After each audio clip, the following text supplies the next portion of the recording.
Hi friends, আমি আজকে চলে এসেছি আরও একটা নতুন ইয়াম্মি টেস্টি রেসিপি নিয়ে, কাঁচকলার কোফতা কারি।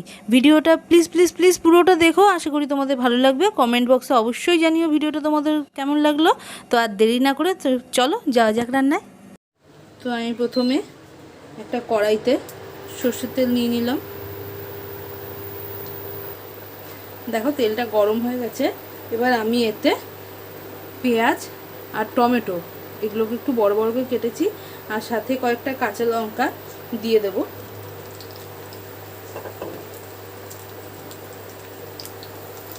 একই সাথে এখানে অল্প কয়েকটা কাজুও দিয়ে দিলাম। এর সাথে একসাথে আমি সামান্য লবণ অ্যাড করে দিলাম, যাতে করে পেঁয়াজগুলো তাড়াতাড়ি নরম হয়ে যায়। হালকা নরম নরম হতে দেব। তো দেখো পেঁয়াজ আর টমেটো এগুলো নরম নরম হয়ে গেছে। এবার আমি ইন্ডাকশানটা বন্ধ করে দিলাম, এগুলোকে ঠান্ডা হতে দেব। ততক্ষণ আমি চলে যাচ্ছি নেক্সট প্রসেসে। তো আমি এখানে দুটো কাঁচকলাকে সেদ্ধ করে খোসা ছাড়িয়ে নিয়েছি, আর তার সাথে একটা ছোটো সাইজের আলুকেও সেদ্ধ করে খোসা ছাড়িয়ে নিয়েছি। সেদ্ধ করার সময় আমি জলে লবণ আর হলুদ দিয়ে সেদ্ধ করেছি। এবার আমি এটাকে মাখবো। আমি প্রথমে এখানে দিয়ে দিলাম কুচিয়ে রাখা লঙ্কা। আমি দুটো কাঁচা লঙ্কাকে কুচিয়ে রেখেছিলাম, দিয়ে দিলাম। আর এখানে অ্যাড করব সামান্য লবণ, স্বাদ মতো। তোমরা যে যেমন লবণ খাবে সেরকম অ্যাড করবে। এবার আমি পুরোটাকে ভালো করে মেখে নেব। তোমরা চাইলে এখানে ধনেপাতাও অ্যাড করতে পারো। দেখো মেখে নিয়েছি আলু আর কাঁচকলা সাথে লঙ্কা দিয়ে। এবার আমি এখানে অ্যাড করব পেঁয়াজ কুচি। দেখতেই পাচ্ছ পেঁয়াজগুলোকে একদম ঝুরঝুর করে কেটে নিয়েছি। আমি একটা ছোটো সাইজের পেঁয়াজকে একদম ঝুরঝুর করে কেটে নিয়েছি। এর সাথে আমি অ্যাড করব সামান্য আমচুর মশলা। এটা টোটালি অপশনাল, তোমরা চাইলে স্কিপও করতে পারো। আর আমি অ্যাড করব 1 চামচ বেসন। এবার আমি পুরো জিনিসটাকে আবার ভালো করে মেখে নেব। তো দেখতেই পাচ্ছ পুরো জিনিসটা খুব ভালোভাবে মাখা হয়ে গেছে। এবার আমি এগুলোকে গোল গোল করে চ্যাপ্টা চ্যাপ্টা করে শেপ দেবো, ছোট ছোট সাইজের। তোমরা তোমাদের পছন্দ মতন শেপ দেবে। তো বন্ধুরা, আমার ভিডিওটা যদি তোমাদের ভালো লেগে থাকে তাহলে আমার ভিডিওটাকে প্লিজ প্লিজ প্লিজ লাইক করো, আর অনেক অনেক শেয়ার করো, আর কমেন্টে অবশ্যই জানিও কেমন লাগলো। আর আমার চ্যানেলটাকে প্লিজ সাবস্ক্রাইব করো। আমি জাস্ট এরকম শেপ করে বানাচ্ছি। তো দেখো আমি প্রত্যেকটা বানিয়ে নিয়েছি এরকম শেপ করে, ছোট ছোট করে। তোমরা তোমাদের মতন করে শেপ করবে। এবার আমি চলে যাব নেক্সট প্রসেসে। তো আমি এখানে সেম কড়াই, সেম তেল নিয়ে নিয়েছি, যে তেলে আমি পেঁয়াজ আর টমেটোগুলো ভাজলাম। তেলটা গরম হলে আমি আস্তে আস্তে কোফতাগুলো ভেজে নেব। তো দেখো তেলটা গরম হয়ে গেছে। এবার আমি এতে একে একে কোফতাগুলো দিয়ে দেব। প্রথমেই আমি কোফতাগুলোকে নাড়বো না, আগে এক পিঠ হবে, তারপরে আমি এগুলোকে পাল্টে দেবো। তো দেখো মোটামুটি 1 মিনিট হয়েছে, একটা পাশ হয়ে গেছে। এবার আমি এগুলোকে হালকা হাতে উল্টে দেব। এই পিঠটাও সেম একইভাবে হতে দেব। তো দেখো এরকম লাল লাল করে ভাজা হবে। আমি আরও 2-3 মিনিট ভাজবো এগুলোকে, তারপর আমি এটাকে তুলে নেব। তো দেখো এগুলো আমার ভাজা হয়ে গেছে, দেখতেই পাচ্ছ। এবার আমি এগুলোকে তুলে নেব।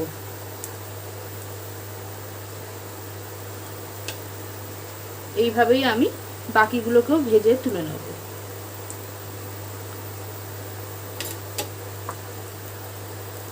তো দেখো বন্ধুরা, কাঁচকলাগুলোকে ভেজে নিয়েছি। এবার আমি চলে যাব নেক্সট প্রসেসে। এপাশে টমেটো, পেঁয়াজ, কাঁচা লঙ্কা আর কাজু যেগুলোকে আমি তেলে নরম করে রেখেছিলাম, সেটা ঠান্ডা হয়ে গেছে। এটাকে আমি এখন মিক্সিতে ভালো করে পিষে নেব। সেম কড়াইটাই আমি আবার নিয়ে নিয়েছি। এতে আমি আরও খানিকটা সর্ষের তেল অ্যাড করব। দেখো তেলটা গরম হয়ে গেছে। এবার আমি এতে অ্যাড করলাম 3টে শুকনো লঙ্কা। শুকনো লঙ্কাগুলোকে একটু ফাটিয়ে দেবো। অ্যাড করলাম 2টো তেজপাতা, 4টে দারচিনির টুকরো, 3টে এলাচকে ফাটিয়ে নিয়েছি, দিয়ে দিলাম। 3-4টে লবঙ্গ অ্যাড করে দিলাম। এবার এগুলোকে একটু ভাজা ভাজা হতে দেবো। একই সাথে আমি অ্যাড করলাম 1 চামচের মতন গোটা জিরে। দেখো গোটা গরম মশলাগুলো ভাজা ভাজা হয়ে গেছে, সুন্দর গন্ধও বেরিয়েছে এর থেকে। এবার আমি এতে মিক্সিতে পিষিয়ে রাখা মশলাটা অ্যাড করে দেবো। এক্ষেত্রে আমি আঁচটা একটু কমিয়ে নিলাম যাতে করে তেলটা ছিটে না আসে।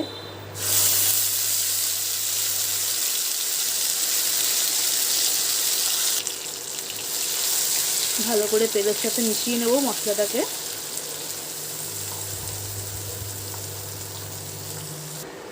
এই সময় আমি আঁচটা আবার বাড়িয়ে দেবো।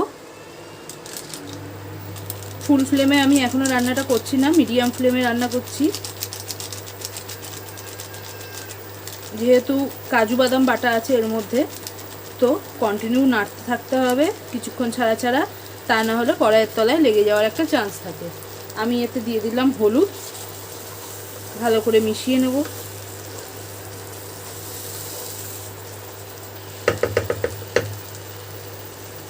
কি সাথে আমি অ্যাড করলাম কাশ্মীরি লঙ্কার গুঁড়ো। এটা টোটালি অপশনাল, তোমরা চাইলে অ্যাড করতে পারো, চাইলে স্কিপও করতে পারো।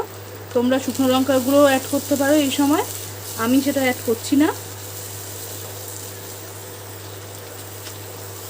দেখো মশলা থেকে হালকা তেল ছেড়ে এসছে। এই সময় আমি এখানে আদা রসুন বাটা অ্যাড করে দিচ্ছি 1 চামচের মতন।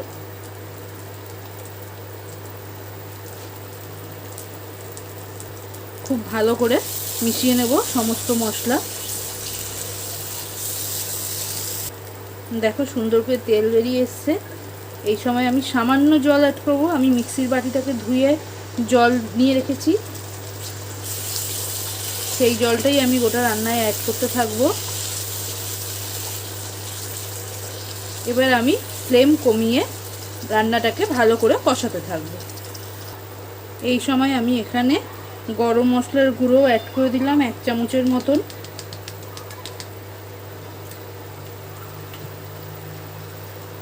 ভালো করে মিশিয়ে নিলাম মশলার সাথে।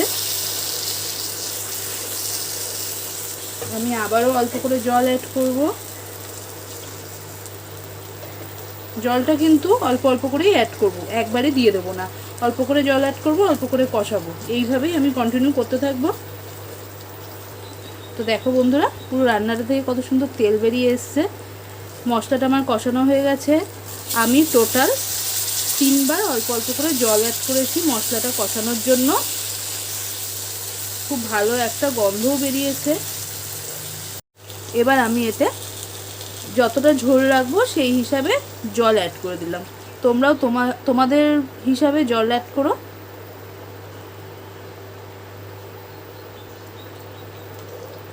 ভালো করে মাখিয়ে নেব পুরোটাকে। এই সময় আমি আঁচটা ফুল ফ্লেম করে দেবো। গ্যাসে করলে আঁচটা পুরো বাড়িয়ে দেবে। ঝোলটা একবার ফুটে উঠলে তারপর আমি আবার আঁচ কমিয়ে ঢাকা চাপা দিয়ে দেবো। এই সময় আমি এতে সামান্য লবণ অ্যাড করব। তোমরা তোমাদের স্বাদ মতন লবণ অ্যাড করবে। মাথায় রাখতে হবে প্রথমে পেঁয়াজ আর টমেটোটা ভাজার সময় লবণ অ্যাড করেছিলাম, আর আমি মাখার সময় যখন কাঁচকলাটা মেখেছিলাম তখন লবণ অ্যাড করেছিলাম। তো সেটা মাথায় রেখে আমি ঝোলে লবণ অ্যাড করলাম। দেখো ঝোলটা হালকা ফুটে উঠেছে। এবার আমি এতে ঢাকা চাপা দিয়ে দেবো আর আঁচ কমিয়ে 2 থেকে 3 মিনিট হতে দেবো। তো দেখো বন্ধুরা, আমি মোটামুটি 2 মিনিট পরে ফিরে এসেছি। দেখতেই পাচ্ছ পুরো তেলটা ভেসে উঠেছে ওপরে। এই সময় আমি এখানে 1 চামচ ঘি অ্যাড করব।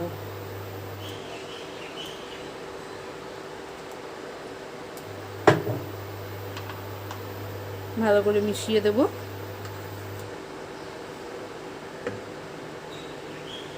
এবার আমি এতে কোফতাগুলো একে একে অ্যাড করে দেব। আমি কিন্তু কোফতাগুলো অ্যাড করার পরে আর ঝোলটা ফোটাবো না। আর কোফতা কারিতে ঝোলের পরিমাণটা একটু বেশি রাখার কারণ হচ্ছে গিয়ে কোফতাগুলো সব ঝোলটা টেনে নেবে, সে কারণে ঝোলের পরিমাণটা একটু বেশি রাখাই ভালো। 1-2 বার ফুটিয়ে নিয়ে আমি ইন্ডাকশানটা বন্ধ করে দেবো। তারপরে 1 মিনিটের মতন রাখবো কড়াইতে রেখে, তারপরে আমি এটাকে নামিয়ে নেব, নইলে কিন্তু কোফতাগুলো সমস্ত গ্রেভিটাকে টেনে নেবে। তো দেখো বন্ধুরা, তৈরি হয়ে গেছে কাঁচকলার কোফতা। দেখতেই পাচ্ছ কতটা ইয়াম্মি আর টেস্টি লাগছে, জিনিসটা খেতেও ততটাই টেস্টি। তোমরা নিজেরা বাড়িতে ট্রাই করে দেখো, আশা করি তোমাদের ভালো লাগবে। আর আমার ভিডিওটাকে যদি তোমাদের ভালো লেগে থাকে তাহলে আমার চ্যানেলটাকে সাবস্ক্রাইব করো, আমার ভিডিওটাকে লাইক করো, অনেক অনেক শেয়ার করো। তো দেখা হবে নেক্সট রেসিপিতে। Bye, thank you.